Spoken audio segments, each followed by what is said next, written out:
en el almacén, en la oficina, en el gimnasio y hasta en la fila para entrar al estadio. Todos se preguntan, ¿cómo viene la cosa? Un podcast de análisis político.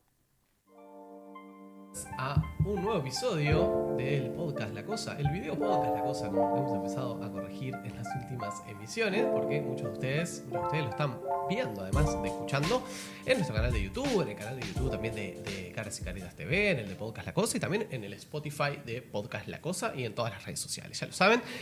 La semana pasada hubo convención del Partido Nacional y los blancos eligieron un nuevo directorio y eligieron un nuevo presidente para ese directorio, que es nada menos que Álvaro Delgado, viejo conocido, quien acaba de ser su candidato a la presidencia en las pasadas elecciones presidenciales. Una candidatura presidencial que a la postre resultaría fallida.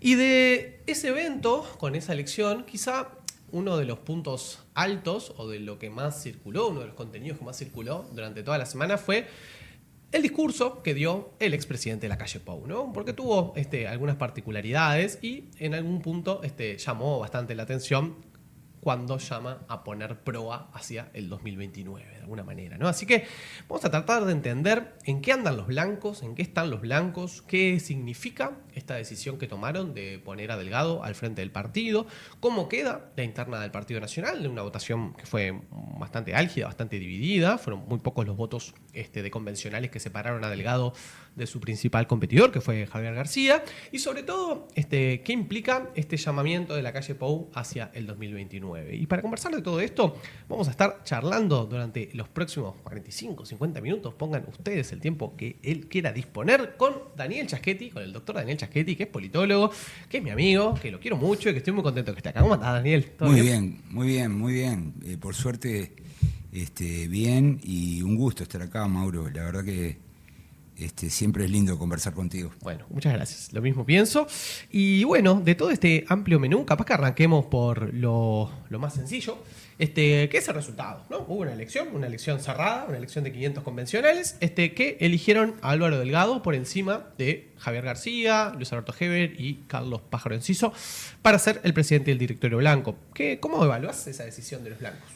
Bueno, lo primero que hay que decir es que el Partido Nacional se metió en un problema porque si la convención se hubiese hecho luego de la elección de junio, de las primarias, cuando la Corte designó a los convencionales, los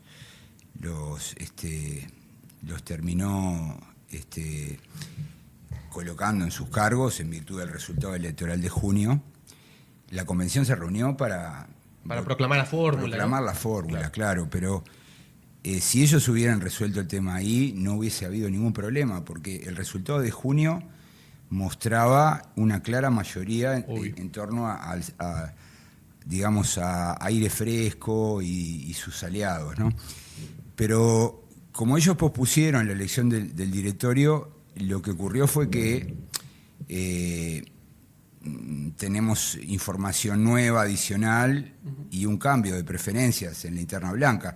O sea, el sector, en primer lugar, hay un movimiento que no se analizó mucho, ¿no? Que es el sector de Botana y Antía, que es un sector que tiene bastante poder en el interior. El viejo grupo de los intendentes, exacto, se decía, ¿no? Exacto.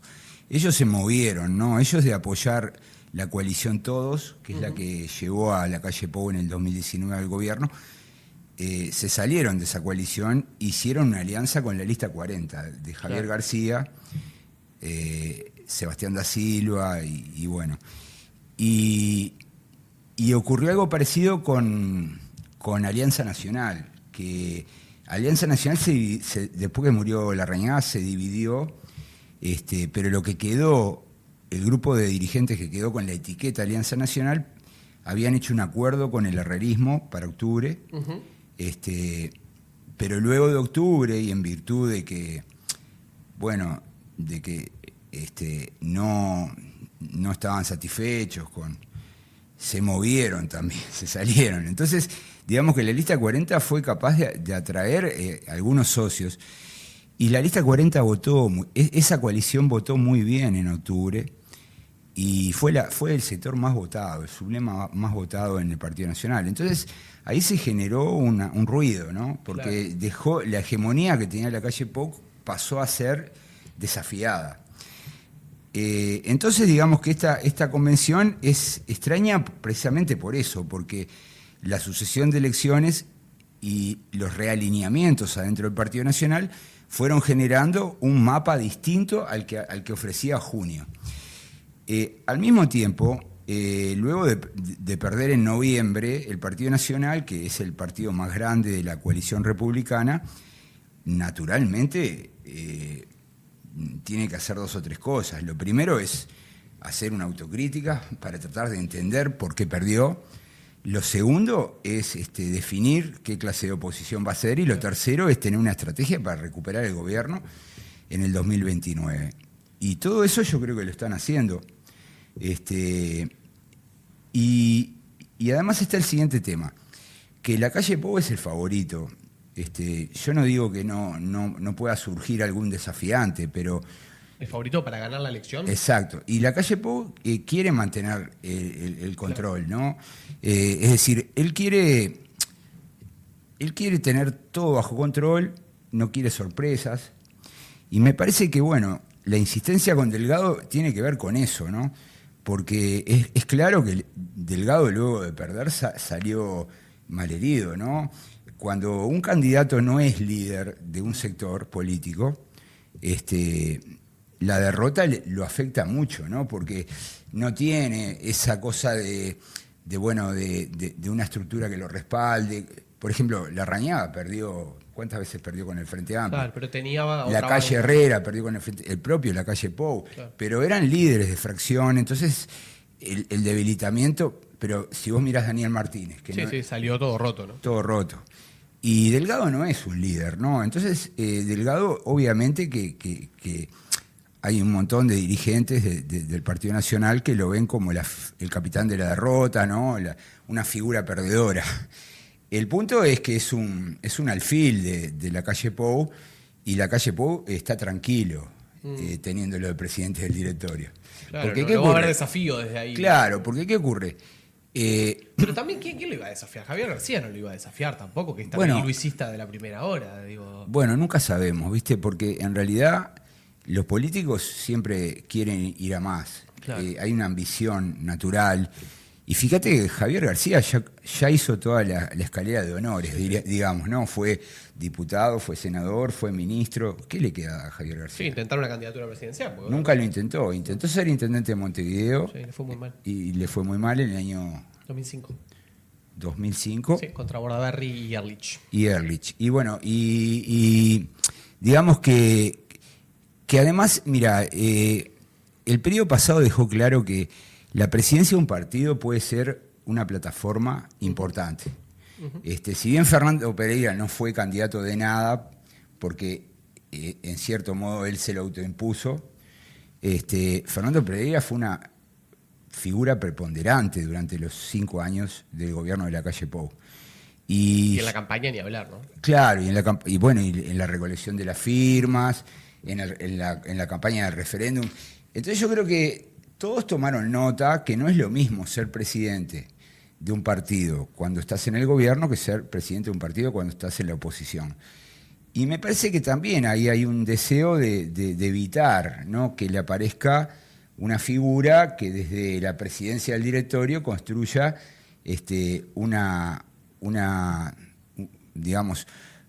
una candidatura alternativa a la que hoy está instalada y que nos es difícil imaginar. Pero, viste, en política yo creo que no hay que descartar nada. Te hago 2 preguntas antes de que continúes. 2 parates. El primero, esta cosa de la autocrítica, que vos le dijiste como al pasar como algo autoevidente.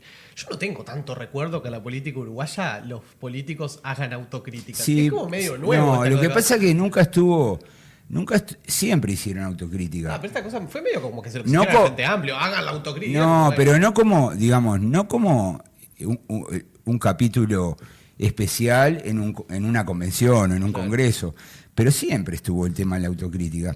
Yo, mira, me acuerdo con mucha claridad haber estudiado detenidamente la elección del 62, ¿no? Es decir, los blancos habían ganado en el 58, gobernaron el primer periodo y bueno, el Partido Colorado y sobre todo el vallismo estaba convencido de que retornaban al gobierno. Porque incluso el herrerismo estaba muy dividido, porque tenía la mayoría del Consejo Nacional de Gobierno, era una coalición entre ruralistas y herreristas, claro. y había habido problemas, y el Partido Colorado estaba convencido, los vallistas estaban convencidos, y no lograron, porque volvió a ganar el Partido Nacional, pero ganó la otra ala, claro. La UED, ¿no? Que era una alianza de la UED con un sector desprendido del herrerismo. Por eso le decían uedoxia, ¿no? Entonces, los meses siguientes fueron tremendos, porque bueno, se empezó, no sé, Vasconcellos decía, no, fuimos muy blandos, pensamos que esto era, que el gobierno del Partido Nacional era simplemente un desvío, un hecho fortuito, ¿no? Que naturalmente el pueblo nos iba a volver a colocar en el gobierno. Entonces, como que siempre en el debate público aparecían estas discusiones sobre por qué se perdió, ¿no? Sobre todo cuando perdés el gobierno o cuando creés que está ganada y la perdés. Y yo creo que el Partido Nacional debería tratar de entender por qué perdió, porque viste que nosotros en ciencia política usamos mucho el modelo del voto económico, ¿no? Para que el espectador lo entienda. La teoría del voto económico lo que sostiene es que cuando el elector va a votar, no solamente tiene un pensamiento prospectivo, sino también lo hace retrospectivo, sí. y piensa, bueno, ¿cómo me fue? ¿No? Y hay algunas variables que a vos te adelantan, digamos la inflación, el PBI per cápita, son variables que te adelantan cuánta probabilidad tiene el gobierno de perder. Y yo te diría que mirando la larga duración, la serie, no era una elección para que el gobierno la perdiera. Sí, los indicadores de voto económico estaban bien. De hecho, era una de las discusiones que teníamos con los colegas, ¿no? Era difícil de prever, ¿no? Había variables cruzadas, quizá, en distintas direcciones. No, lo que ocurre es... La mayor parte indicaban como había más aire de continuidad que de exacto, cambio, ¿no? Y lo que ocurrió fue que yo estoy convencido de que es así. No tengo todas las pruebas, pero algunas pruebas tengo. De que en realidad el impacto mayor y la razón por la que terminan perdiendo tiene que ver con la corrupción. No tiene que ver con la fórmula, con la campaña, porque viste que apareció el documento. Sí, había un poco de chivo expiatorio también, ¿no? De echarle la culpa de todo. Claro. Que justo, aparte es una recién llegada. Así como el Frente Amplio no perdió por Daniel Martínez y Graciela Villar, yo creo que el Partido Nacional no perdió por Valeria Ripoll o por Álvaro Delgado. Yo creo que perdió porque había otros problemas, ¿no? Es decir, durante 2 años el gobierno vivió de escándalo en escándalo. Sí.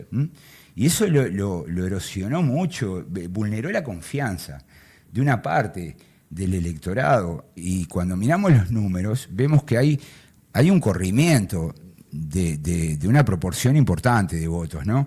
Es decir, la coalición republicana logró 57 puntos en el 2019 y creo que ahora no llegó a 50. 49. Claro. Por eso, ahí perdió 7-8 puntos. Esos 7-8 puntos, ¿a dónde fueron? Bueno, una parte fue al Frente Amplio, la mayor parte fue al Frente Amplio. Otra parte, por ejemplo, fue a Salle, ¿no?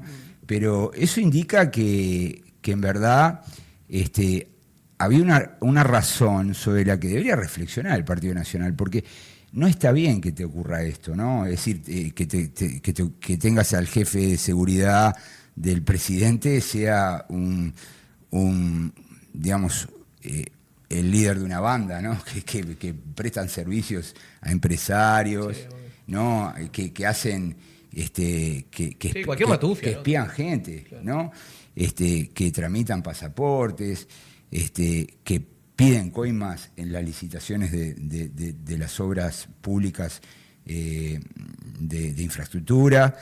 Y la verdad es que ese tipo, bueno, y el episodio Marcet, ¿no? Donde se llegó a un límite exageradísimo, ¿no? Como por ejemplo mentirle al Parlamento, pedirle a la subsecretaria que destruya evidencia, el subsecretario del Interior, Guillermo Maciel, pidiéndole que borre el teléfono, borre toda la memoria del teléfono a la subsecretaria, y después el hecho de que ella graba, ¿no?, las conversaciones, y bueno, y el hecho de que el presidente, bueno, queda entrampado, ¿no?, en esa reunión que se hizo donde entraban por la puerta de atrás. Bueno, todo eso es muy oscuro y la gente tomó nota, porque son episodios que largamente discutió y debatió la opinión pública.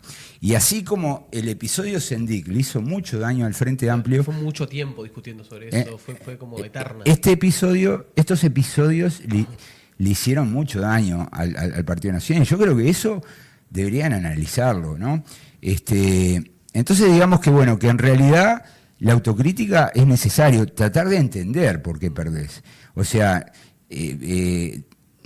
colocar en verdad, colocar las razones con evidencia, ¿no? No simplemente buscar un chivo expiatorio que te permita salir del paso. Ya es que vos estabas enumerando un poco por qué la presidencia de Delgado del directorio sería funcional quizá a la estrategia de la calle Pou. Sí. ¿Por qué la calle Pou duerme tranquilo con Delgado cuidando Exacto. los muebles? A mí la pregunta que me surge es, ¿lo que es bueno para la calle Pou es bueno para el Partido Nacional de manera necesaria? ¿Por qué lo pregunto? Porque la calle Pou ha tomado algunas decisiones a lo largo de este año que, por supuesto, que todas ellas él pensará que son buenas para sí mismo, ¿no? Digamos, como hace cualquier persona y cualquier político, ¿no? Sobre todo un tipo vivo, inteligente como la calle Pou. Cuando él decide no asumir su banca, cuando él decide no asumir la presidencia del directorio, cuando él decide quedar en un lugar ahí, un poco como gato de Schrödinger, estoy o no estoy, que es un think tank que te sirve, porque podés, cuando querés, podés meter cuchara, pero no tenés que estar bajo la accountability, bajo la rendición de cuentas, el escrutinio de los demás.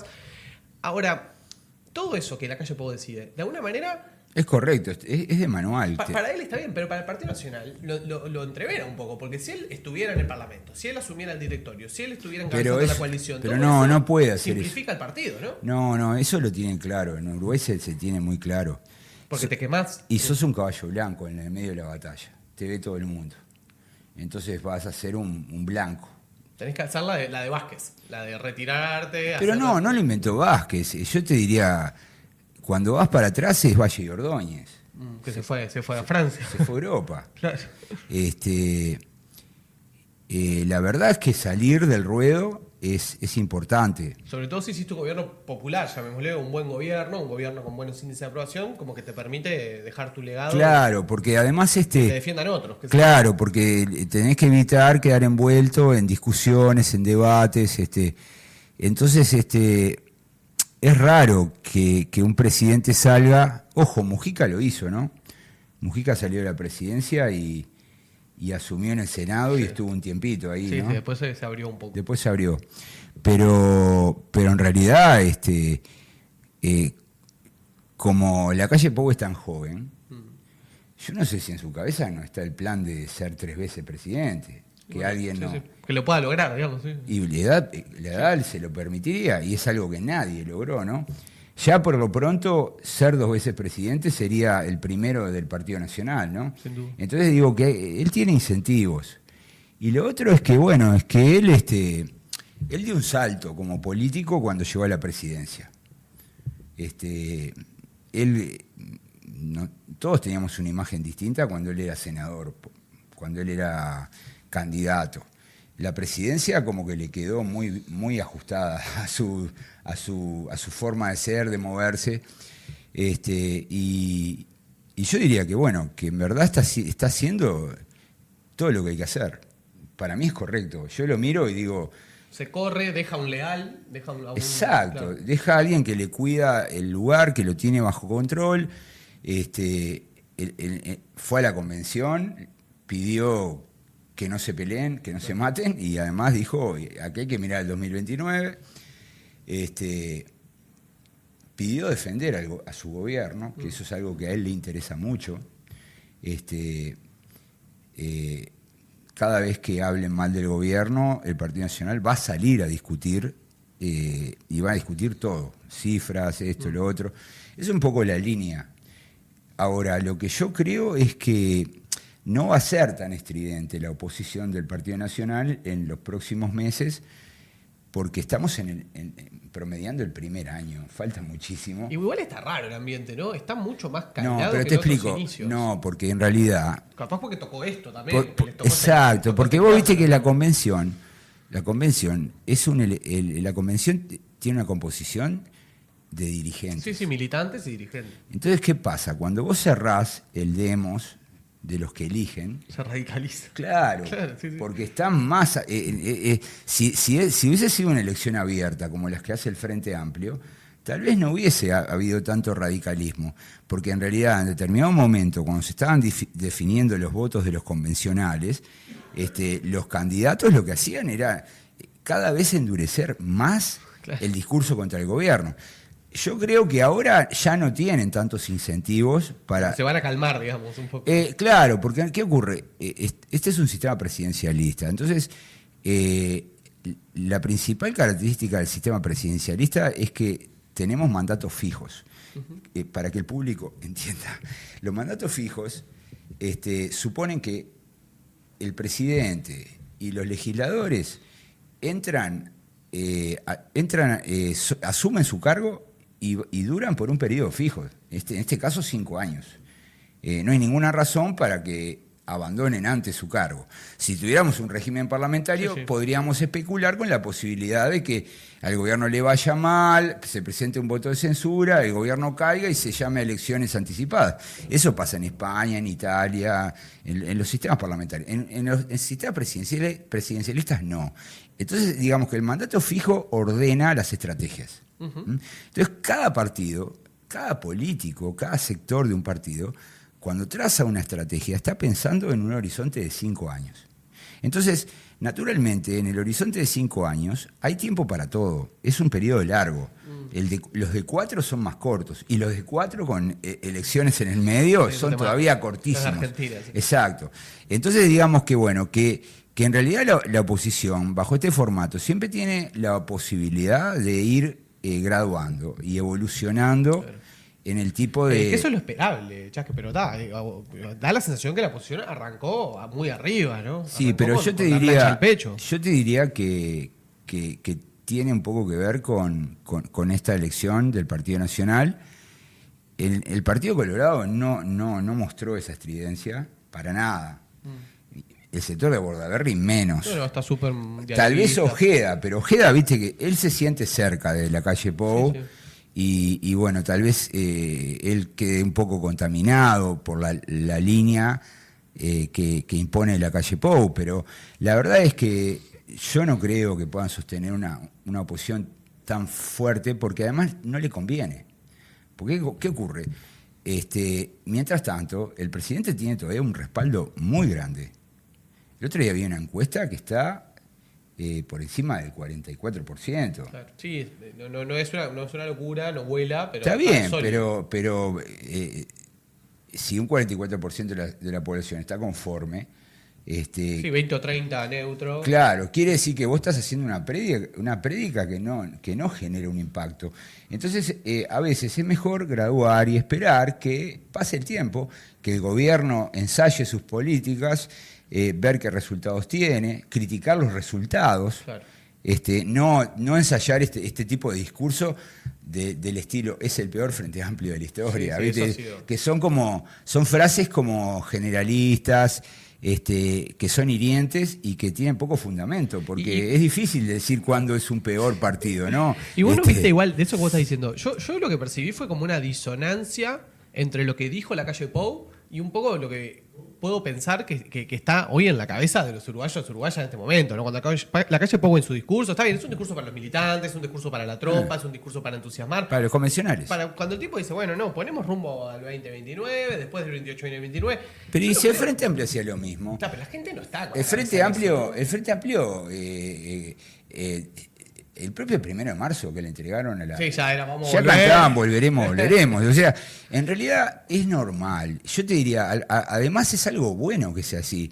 Para mí es como un indicador de la capacidad de vibrar que tiene el partido, ¿no? ¿Viste esa categoría que utilizan Fernando Rosenblatt, viste? Partidos vibrantes. La vibración es esa, ¿no?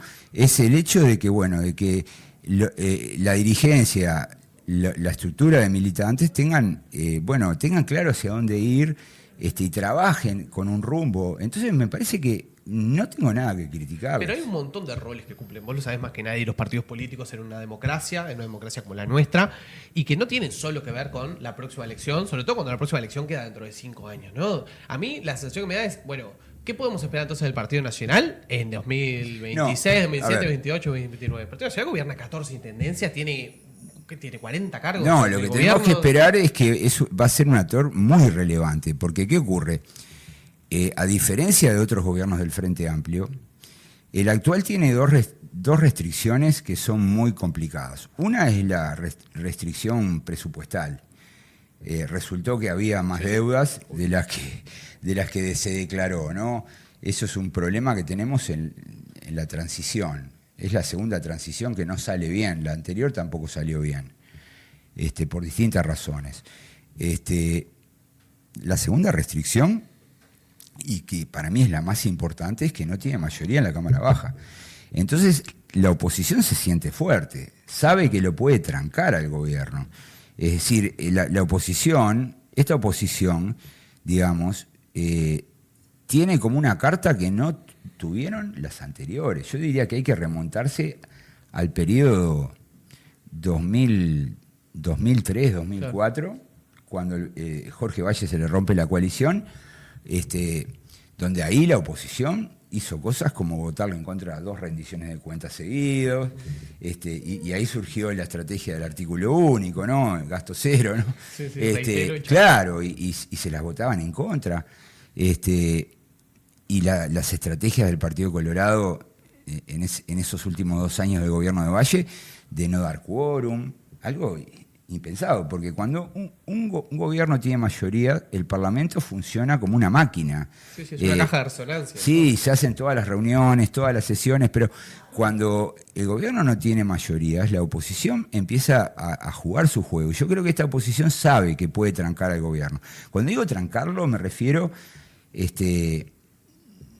normalmente, mirá, en cada periodo de gobierno, cuando el gobierno tiene mayoría, se votan unas 500 leyes y el 10% son leyes realmente pesadas. Ese 10%, que son unas 50 leyes, se votan en forma dividida. O sea, claro, la mayoría del gobierno vota a favor y la oposición vota en contra. El resto, bueno, ahí en el resto hay muchas, casi todas son por unanimidad, ¿no? Pero designaciones, las famosas escuelas, los nombres de escuelas. Sí, o bueno, leyes que son buenas, claro, ¿viste? Yo qué sé. Yo estuve orientando a una estudiante que egresó y que ahora es colega, hizo un estudio sobre la ley de endometriosis. Ajá. Y fue votada por unanimidad. Igual fue difícil, la negociaron, ¿viste? Pero se votó. Hay muchas leyes que se votan por unanimidad. Pero ese corazón, ese núcleo duro del conflicto, el gobierno de Orsi está en riesgo de poder pasarlo. Está en riesgo. Ya, ¿viste? Mandó la ley de municipios y los 2 municipios que el gobierno quería crear no los pudo crear. Perdió. Mandó la ley del Casmo y, bueno, tuvo que modificarla para pasarla. Mandó la ley de la caja profesionales y vamos rumbo a la tercera cámara, ¿no? No, ya se aprobó. Se aprobó todo en la misma noche. Todo en la misma noche, pero está re distinto a lo que había. Re complicado. La rendición de cuentas correspondiente al año presupuestal 2024, complicada, porque en realidad era como el diagnóstico del gobierno sobre el estado de las cuentas que le dejaba el gobierno anterior.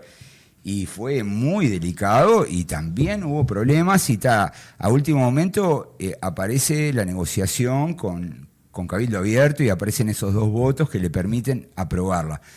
Y era muy importante la rendición porque el gobierno estaba pidiendo un aumento del tope de la deuda, que es, fíjate que vos lo sabés eso, ¿no? Pero casi siempre el Parlamento vota. Sí, no hay muchos casos donde... No, nunca había ocurrido que lo quieran trancar en ese punto.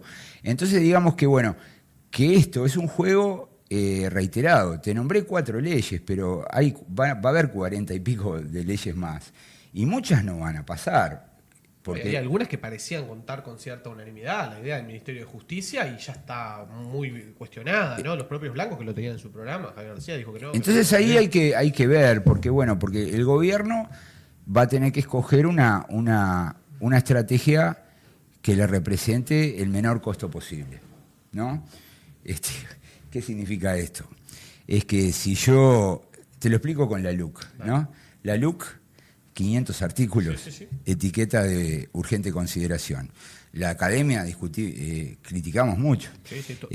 Dijimos, bueno, están vulnerando el debate público, la deliberación, que es tan necesaria. Estás modificando 30 políticas públicas en 100 días.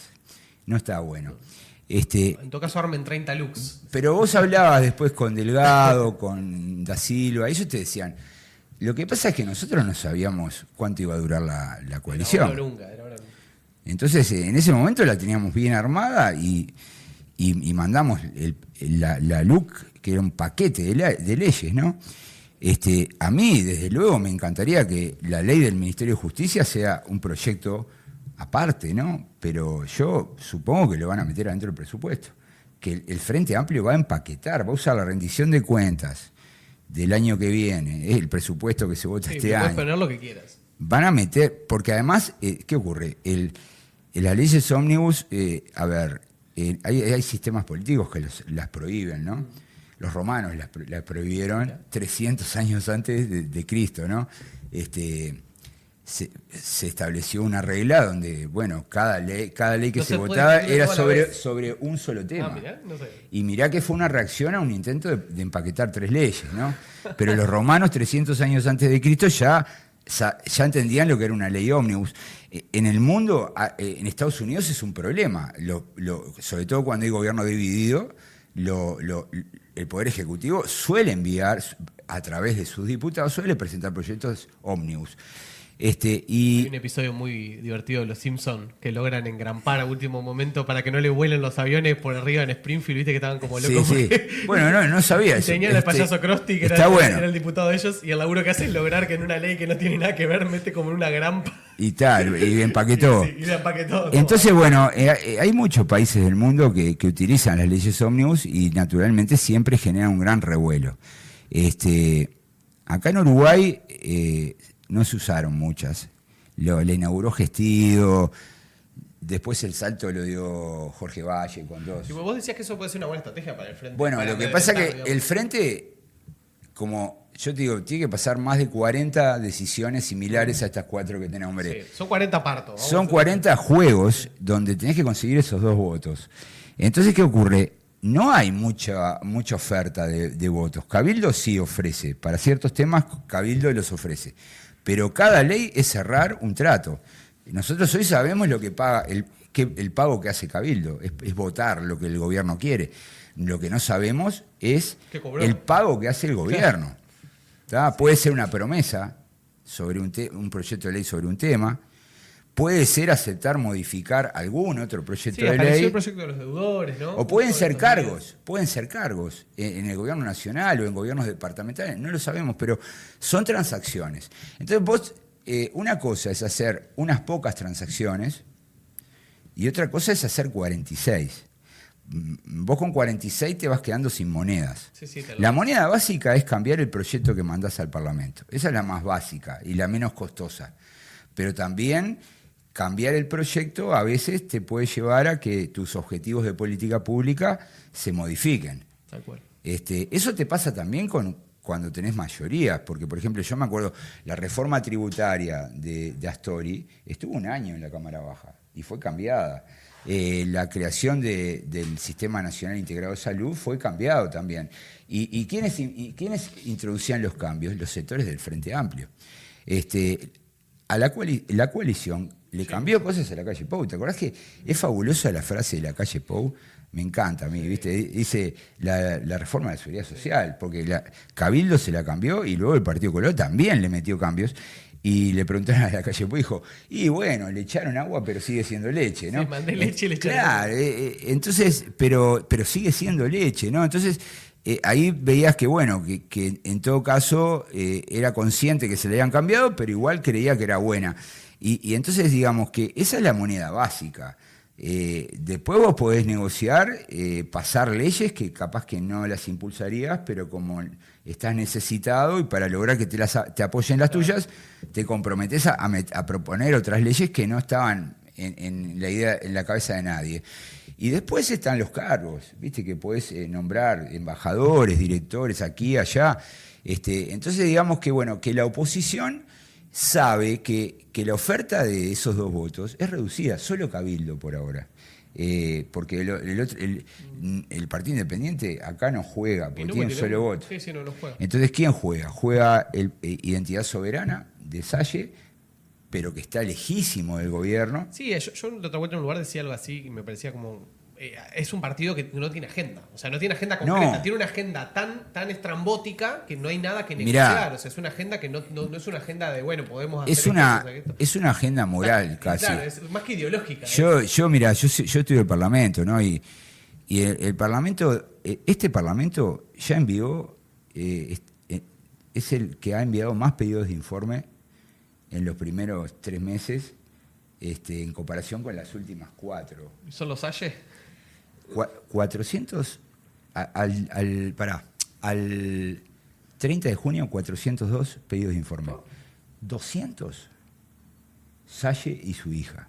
¿Y qué pide Salle? ¿Lo de las vacunas? No, por ejemplo, a ver, Salle, por ejemplo, mandó 19 pedidos de informe a todas las intendencias y 19 pedidos de informe a todas las juntas departamentales preguntando si se les paga a los ediles. Claro. Ahí tenés 38 proyectos, pedidos de informe. Mientras tanto, Salle presentó un proyecto interpretando el artículo de la Constitución que prohíbe que se le pague a los ediles. Salle ahí está poniendo el dedo en la llaga, en algo que está muy mal en la democracia uruguaya. Sí, que es un agujero negro. Sí. Porque además lo que tenemos que hacer es reformar la Constitución y transformar a los ediles en parlamentarios profesionales que puedan controlar al intendente. Ya tenemos muchos problemas con los intendentes que se creen monarcas en sus territorios. Necesitamos equilibrar la relación entre el Ejecutivo y el Legislativo a nivel departamental. Y Salle está poniendo el dedo, por eso te digo que es casi una oposición moral, porque él está muy enfocado en señalar todas las cosas que están mal en el sistema político. Y yo creo que cuando a Salle lo llamás a que te dé apoyo para una política pública, él te va a decir que no, porque su juego es otro. Pero yo no lo definiría como estrambótico, yo creo que es como una agenda que está ajustada a un público que lo votó. Claro, pero no le convendría al frente en algunos temas ponerles de esa agenda más moral y lo que sea, podría subirse a ese barco, no solo subir al por barco ejemplo, de la vacuna, porque es una locura. Pero la reforma a la seguridad social, capaz que están los 2 votos de Salle. Sí, porque difícil, él acompañó el plebiscito. Claro, pero nada que no sea lo que el tipo piensa, no me lo imagino. Bueno, pero el punto está que como en cualquier mercado, vos vas a la feria y si un solo puesto vende tomates, el precio sube. Ahora, si todos los puestos venden tomates y hay un exceso de oferta, el precio baja. Entonces, uno de los problemas que tiene el gobierno es que por ahora hay un solo puesto que vende tomates, que es Cabildo Abierto. Sí, pero en el momento se pueden abrir opciones. Bueno, claro, pero ahí para eso el gobierno tiene que trabajar. Yo me imagino que van a estar trabajando, porque en realidad, a los efectos de conseguir 2 votos, vos tenés que seccionar los partidos, ¿no? Claro. Agarrás un partido grande como el Partido Nacional, tiene, no sé, 27, 28 diputados. Bueno, no son todos iguales. Algunos son de Montevideo, otros son de determinados departamentos, y vos podés decir, bueno, este departamento necesita esto. Entonces, capaz que ahí puede haber una interlocución y una negociación. Pero lo cierto es que hoy el gobierno está complicado, porque tiene, vuelvo a repetir, un solo oferente con el que negociar. Y otro camino es ir por el Senado. Entonces, ¿no? Y cascadear. O sea, es que lo de la caja profesional, que al final salió, más o menos, pero salió, que es, bueno, negocio en el Senado, me fajo en el Senado con los líderes y logro que después esos líderes alineen tropa en diputados. No es que me sí, pero esa es la moneda más fácil de cambiar, como te dije. Es cambiar el proyecto. Es cambiar el proyecto. Es la más costosa para el gobierno. Claro. Entonces, ¿qué ocurre? Y ahora volvemos de vuelta al tipo de oposición. Como esta oposición se siente fuerte, porque tiene esa capacidad de chantaje, esta oposición puede... sus líderes pueden esbozar afirmaciones como las de Ojeda. Ojeda dijo, el gobierno tiene que entender que en este periodo la oposición va a cogobernar. Ojeda está pensando en moverle los proyectos, ¿no? En cambiárselos, que es algo que es posible. La ley de la caja de profesionales lo demuestra. Sí. En la Cámara Baja se votó otra cosa. La ley del CASMU también, de salvataje del CASMU, la ley de la creación de municipios fue terminante, ¿no? Lo que quería el gobierno no salió. Y por tanto, digamos que entonces esta oposición tiene como más incentivos para ser proactiva, para marcar perfil alto. Pero todo esto es distinto a la crítica simple, facilonga que hemos visto previa a la convención, ¿no? Claro, el gobierno tiene agenda, el gobierno claro, no tiene rumbo, pero no. Lo sustantivo es qué va a pasar cuando el gobierno manda proyectos de ley, que ahí está su programa, y si la oposición va a estar dispuesta, o alguna parte de la oposición va a estar dispuesta a darle esos 2 votos. Entonces, me parece que para nosotros los politólogos este periodo es insuperable, porque vamos a ver cosas que no hemos visto. Nos acostumbramos a un funcionamiento casi mayoritario, porque después de la reforma del 97... Sí, funcionó así el sistema durante 20 años. No, después del 97 todos los gobiernos tuvieron mayoría, y al único que perdió la mayoría, hubo 2 momentos que se perdieron la mayoría. Uno fue Jorge Valle, que después de la crisis el Partido Nacional lo dejó manda, salieron corriendo y quedó solo con su partido y pagó los platos rotos. Su partido tenía el 32% de la Cámara y terminó con un 10%. O sea, perdió 2/3 de su electorado el Partido Colorado. Y el otro es el 2017, es un año puntual donde Gonzalo Mujica se va del Frente Amplio y deja de votar con el Frente Amplio. Luego, cuando ingresa al Partido Nacional, él devuelve la banca. Y ahí entra Betiana Díaz, que era la suplente de él, ¿no? Entonces, digamos que ahí recuperó la mayoría. Entonces, en el año 2017 le pasaron pila de cosas al Frente Amplio. Le crearon 4 comisiones investigadoras. Claro, le trancaron proyectos. Yo me acuerdo que viste, nosotros tenemos como unos modelos para estimar cuántas interpelaciones va a haber en el segundo año, en el tercer año.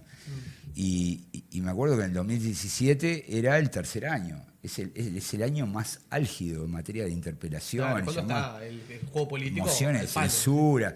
Y no hubo. Entonces yo me acuerdo que le pregunté a Álvaro Delgado, que era uno de los senadores más importantes del Partido Nacional, le digo, ¿por qué no están haciendo interpelaciones?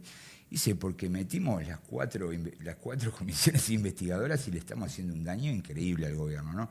Entonces digamos que en verdad... Sí, se notó, ¿no? El desgaste con el que llegó el gobierno de las elecciones del 19. Sí, entonces digamos que en verdad lo que deberíamos saber es que este periodo es distinto. Y como es distinto, la oposición se siente más fuerte y el gobierno sabe que la oposición la puede trancar. Hay peligro de conflicto entre poderes. Juan José Lins, politólogo español, enseñaba en Yale, escribió un libro fantástico sobre los defectos del presidencialismo. Este es uno de los problemas del presidencialismo. Presidentes en minoría. Presidentes en minoría, gobierno bloqueado, y bueno, eso es difícil de resolver. Volvamos a la calle Pou y a la mirada de la calle Pou hacia el 2029. Está sobre la mesa la posibilidad ya desde el año pasado, y medio que automáticamente con la derrota electoral de la coalición, la idea de que el mejor vehículo electoral para los partidos de la centroderecha y la derecha uruguaya es ir bajo un solo lema a la elección nacional. Ir bajo un lema que sea la coalición republicana y... Pero para eso no está demostrado. Yo opino lo contrario. Bien, vamos por ahí. Sí. Porque me parece que ahí hubo... Porque hay como una fantasía, producto de que se están moviendo a golpe de balde.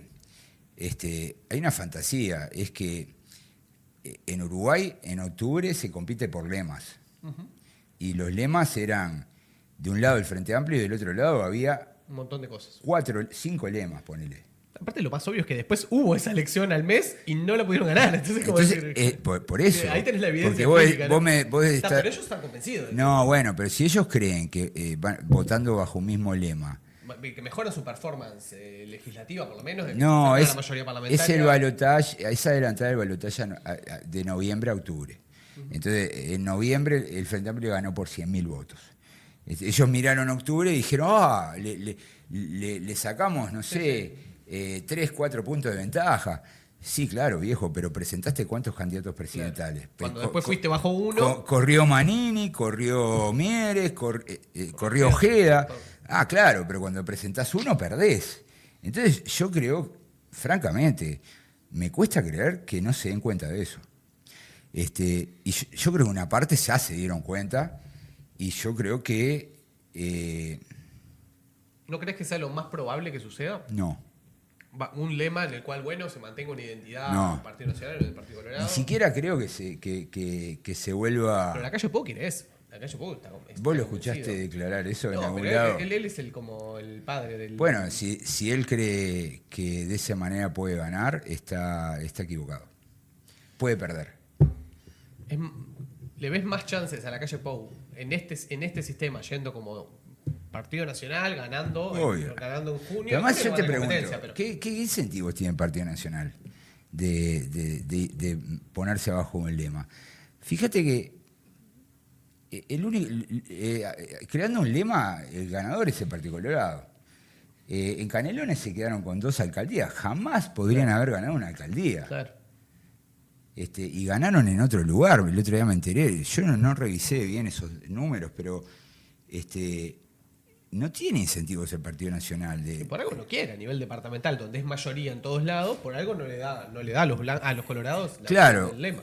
Cada tanto encontrás un lugar que decís, si estamos todos juntos es mejor. Salto, sí. ¿No? O no sé, pero aún así, viste, yo quedé en Rocha. En Rocha compitieron divididos y metieron para dentro del Partido Nacional todas las listas del Partido Colorado. Y así imprimían las hojas con color colorado. Decía partido... ¿Eso puede pasar? ¿Que empiece a haber un mayor transfugismo en términos latinoamericanos? De que haya mucho colorado que diga, bueno, vamos adentro. Pero en las municipales sí, porque es como... nosotros, Uruguay es como un experimento, ¿no? Porque... elegimos, a nivel nacional usamos... 3 sistemas electorales distintos. Claro, usamos mayoría absoluta con doble vuelta.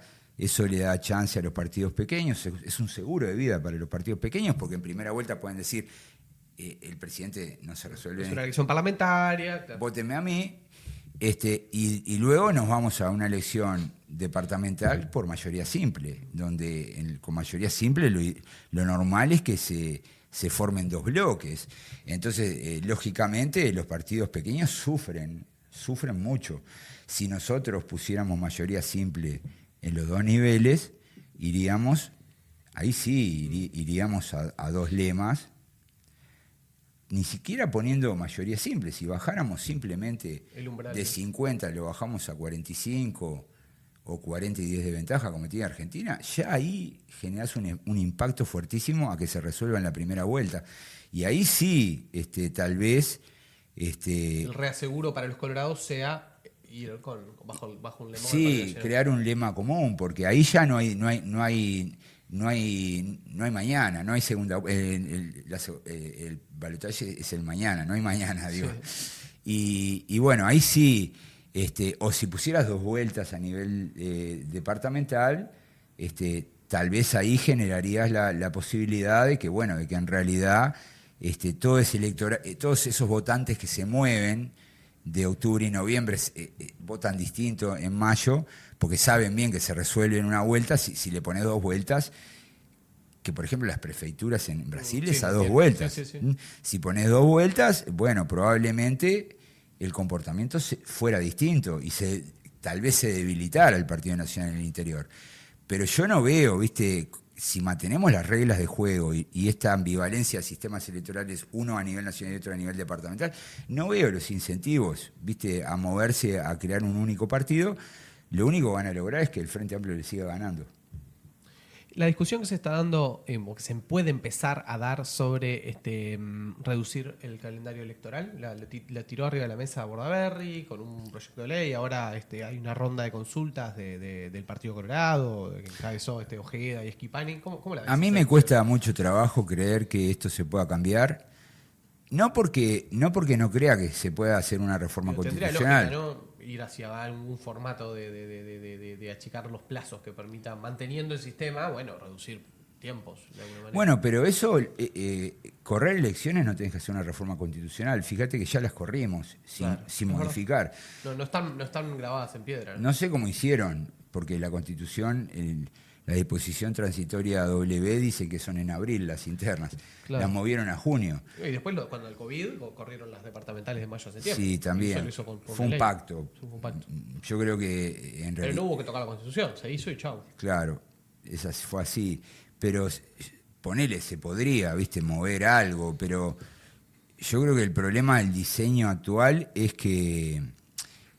haber puesto la elección subnacional Tan lejos, ¿no? dentro de la luna de miel del Sí. presidente. Sí, yo pienso lo mismo que uno, bueno, no puedes arrancar, no puede terminar la transición, arrancar un gobierno y que sigamos en campaña, porque tenés incentivos cruzados. Bueno, ¿viste? pero eso, viste que en realidad cuando se negoció la reforma, el Frente Amplio pedía ponerla en la mitad. Mira. Y el Partido Colorado quería dejarlas simultáneas Claro, en se octubre. transó eso. Entonces, bueno, se transó moverlas Un poquito. con el ánimo de que el Frente Amplio la apoyara. Fue una reunión en La Española, ¿viste? Volonté fue a llevarle la propuesta a Tabaré. Tabaré le dijo, muy bien, y después a la noche le dijo que no. Pero en realidad fue un poco así. También, eso ya se sabe. Vos lees el libro de Yuval Harari de 1992, Presidentes y Asambleas, y hay un capítulo donde estudian esto, ¿no? Y donde muestran que todas las elecciones dentro de la luna de miel del presidente, el partido de gobierno siempre se queda con un bono. Le llama bono a ganar Un poco más de lo que ganaría. un poco más de lo que ganaría. Claro, para eso se tiene que dar ciertas Sí, condiciones. no se le dio a Orsi el bono. Bueno, o sea, sacó de la Valleja, que era inesperado, ¿no? Ese es el bono. Sí. Sacaste algo que no hubieras ganado nunca. Exacto. Y el bono en un momento fue Artigas, en otro momento para el frente, Sí, ¿no? 33, ¿viste? Sí, han pasado. Florida. Y yo creo que el bono de la calle Pou fue, por ejemplo, Rocha. sí, Rocha, Paysandú, ¿viste? Ahora las retuvo, pero las retuvo porque hizo gestiones que tenían buena aprobación, pero haberlas ganado no era tan claro que las podían ganar. Pero bueno, está. Yo no creo que se pueda que haya que abrir la Constitución para... La única opción razonable sería alejarlas, ¿no? Ponerlas en la mitad del periodo, como tiene Chile, Brasil. Se volvería una... Campaña permanente, ¿no? No, claro, pues se volvería una elección peligrosa para el gobierno, ¿no? Porque Sí. si la gente está enojada con el gobierno, puede Te haber... matan. Claro, puede haber un derrumbe de gobiernos departamentales. Yo no creo que nadie acepte, que por ejemplo que el Frente Amplio acepte que las unifiquen, ¿no? Con las de octubre, porque el problema de la reforma del 97, que es algo, viste, muchas veces vos reformás la Constitución, Gabriel Negreto habla sobre esto, que debe ser el politólogo de mi generación que más sabe de reformas constitucionales. Él dice, una vez que vos abrís la Constitución, hacés cambios, y muchos de los cambios que hacés no lográs calcular Exacto, el efecto que va a tener. Sí, ¿no? Y yo creo que ahí el efecto sobre los partidos que tuvo la reforma es fuerte, porque rompió la máquina. O sea, el sistema anterior lo que hacía era trabajar los partidos coordinadamente para un único acto cada 5 años. Toda la maquinaria... Y con este sistema no, porque el que quiere gobernar a nivel departamental tiene incentivos para competir fuerte en junio. Se guarda en octubre y noviembre. Se guarda la plata y vuelve en mayo. Entonces, este sistema dañó mucho a los partidos tradicionales. Y fíjate, los partidos tradicionales movieron las elecciones. Entonces yo no creo que el Frente Amplio acepte que se las pongan el mismo día, porque el Frente Amplio sabe que eso funciona así. Por tanto, te diría que el cambio posible sería moverlas a mitad de periodo. Tampoco sé, el único sentido de moverlas a mitad de periodo sería Darle más changüí al presidente. O no, o decimos, bueno, vamos a dejar tranquila a la gente que está cansada, pero yo estoy esperando la encuesta que me muestre que la gente está cansada, porque en verdad, ¿viste? Los políticos salen y te dicen, es muy largo, y vos, mostrame, ¿hiciste una encuesta que te diga que la gente considera? Es todo muy olfato, ¿no? Y claro, es todo muy intuitivo, ¿viste? Entonces yo creo que si vas a hacer un cambio, primero estudialo, ¿viste? Hacer unos estudios que te confirmen que la gente queda enojada, molesta, que la gente está aburrida, pero tengo dudas de que sea así. Tengo dudas. Daniel Chaschetti, muchas gracias por habernos acompañado en este episodio de La Cosa. Paseamos por todos los temas, arrancamos con los blancos, pero bueno, era evidente. Y sistema de partidos, ¿no? Exactamente. Régimen de gobierno, ¿no? Sí, bueno, son las cosas de las que puedo hablar. Las cosas que a uno le gusta. Muchas gracias. Gracias. A todos ustedes, gracias por haber estado del otro lado, gracias por seguir acompañando este canal, nuestras redes sociales, etcétera, etcétera. Y nos encontramos la semana que viene para seguir viendo cómo viene la cosa.